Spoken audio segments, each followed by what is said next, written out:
Hey folks, this is Ron. Hey, I've been really peeved with Logic Pro 10 for quite some time because I haven't been able to figure out a way to create a summing stack within a summing stack. So this is a track stack within a track stack. I've seen a lot of tutorials where people have put summing stacks inside of folders, but I finally figured out a method of putting summing stacks inside of summing stacks. And you have to trick Logic into doing it, but it actually is possible. And I was watching a Musician on a Mission video the other day about DAW templates, great video. And there were summing stacks inside of summing stacks. And I was looking in the comments and someone asked a question about how to do it and didn't really see a clear answer. I was messing around with my own template when I was doing a tutorial and figured this out on accident and finally was able to reproduce it. I think this will work, but it's difficult to do with a project that's already set up, but it's easy to do from scratch. So I'll show you the method of doing it from scratch, and maybe if you've got a project that's already set up, you can figure out how to do it from there. Applications for this. A lot of times you want to have all of your drums, for example, summed to a single bus. And you want to be able to maybe do some gluing there, or whatever you're doing to that bus, you want to do some bus processing. And you've got a kick drum, maybe has two microphones, an inside and an outside. You've got a snare with a top and a bottom. You've got some toms that are all together. And you also want to do some processing on your kick drum without having to do processing on each individual channel. So you want to sum your two kick drums into a kick drum and then put that kick drum inside of a drum kit. This is going to allow you to do that. If you create a template and you want to have this in your template already, that's probably the easiest way to do that.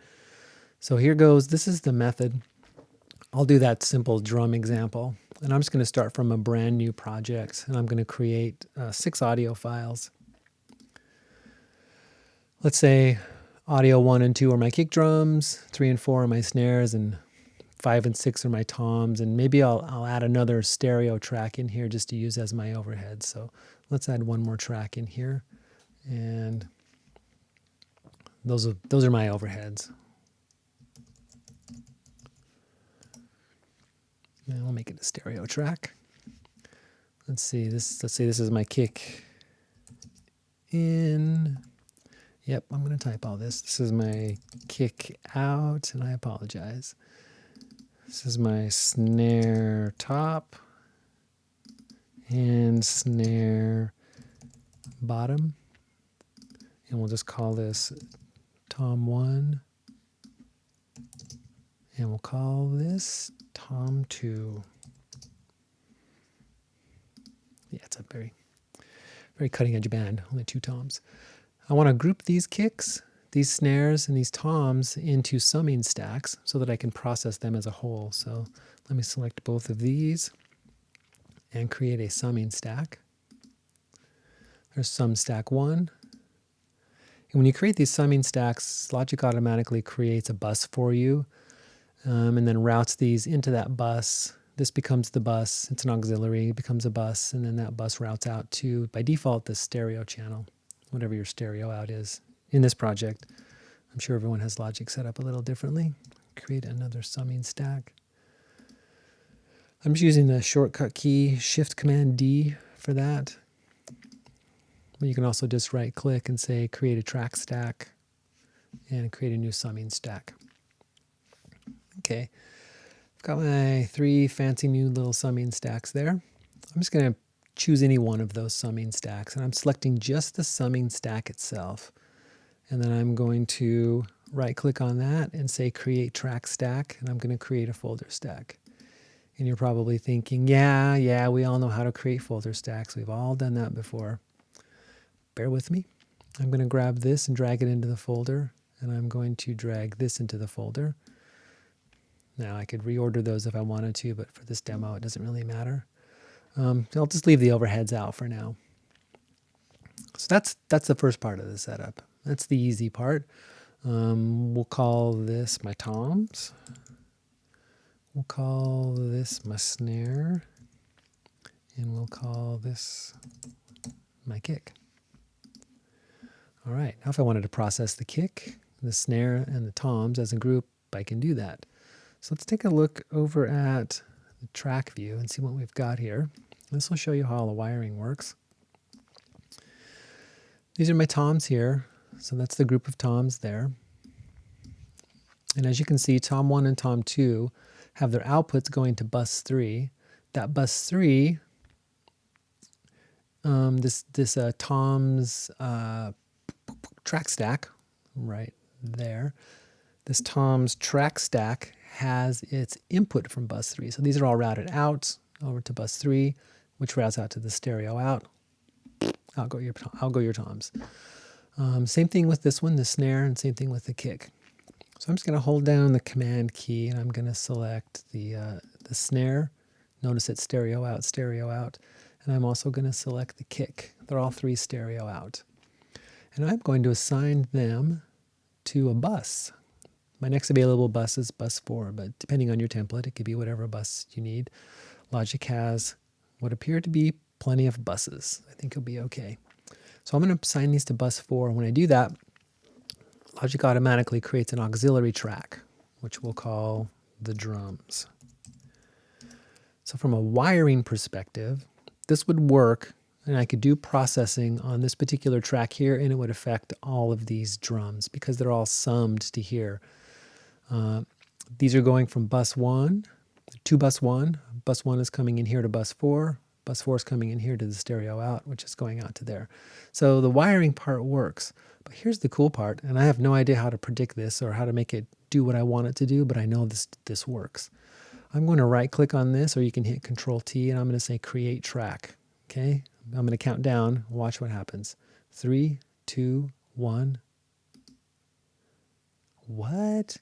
So what it did is it took those bottom 2 tracks, those bottom 2 summing stacks that were inside the sub here, and nested those neatly inside of this drums auxiliary, or sorry, this drums summing stack here. So now I can apply processing here. Notice I've got all the little gadgets over here to do that. I can apply processing here, and it'll affect the snares and the kicks. And I can route this to wherever I want. I can also, which you wouldn't have been able to do before, I can grab this toms track here, and I can just drag it in there and drop it, and now it's nested. I no longer need this sub. Bye-bye. So now I've got some drums. I can also grab the overheads and bring them in here. So if you bring them in above one of the summing stacks, then they're inside. Notice its line is inside now, and then I can just drag it down to the bottom if I want to. And it'll still stay inside. Oh, dragged it out. Derp. So now those are all nested together. Nice. So instead of doing that, I'll drag the kick over the top of the overheads. There we go. Now they're all inside. So now I can process the drums as one complete drum kit via an auxiliary. So let's go back to the routing. Let's say I wanted to route these, instead of stereo out, I wanted to actually route these to a mix bus. So let's create a mix bus really fast. And we'll just make our mix bus down here at the bottom, 32, easy to remember. So now mix bus 32 is going to the stereo out. And I am just going to take this entire drum kit and I'm going to run it to my mix bus. Now I've got all the drums summing to each individual track stacks. Those track stacks all going to bus 4. Bus 4 is my drums auxiliary. My drums bus is going to the mix. We'll call this our mix. And now the mix is going to the stereo out. So I can do mix bus processing, drum bus processing. I can process the kick, toms, and the snare. Let me move the kick to the top. That's so annoying. Okay, there's my kick. There's my snare. Then if you hold down the Option key, you can expand, collapse all of them at once. And you can collapse them individually. Isn't that nice? So there's a little drum kit. And if you wanted to get super fancy and you wanted to watch 3 more minutes of this video that you don't really care about, then I can Make this look a little nicer. There's my kicks. I chose a bad icon. I'm going with it. Sorry, you right click over here, you'll get that. Drums, that's a snare, drum. These are my toms. Hopefully this will get you going. And then this is my drum kit. Looks like that. It's yellow. It's not really yellow. And my overheads should probably look like either microphones or an actual drum kit. So we'll call those over. Oh, how about our overheads look like cymbals? All right. And then if we had some audio tracks in here, we could go ahead and color coordinate these. Could make all of the drums. I'll just go Option C. Let's make all of the drums. People like to use red. And then I'll make each individual drum one shade darker. Blip, and then I'll make the drum bus one shade darker than that. Blip.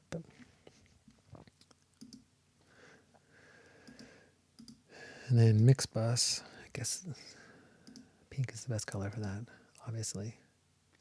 Oh, I saw a little trash left over. We've got sub 1 here. We can just delete that. Don't need it anymore. So there's the final look there. You've got all of your drums rolled up. You've got each one of your individual instruments, your kick, your snare, your toms, and your overheads. Nifty. All right. Hey, thanks a lot. Go ahead and share this. I think this works, and if you figure out how to do it with a project that already has a bunch of audio tracks in it, and you can figure out a way to make it predictable, build on top of whatever work I've completed here, go for it. Bye-bye.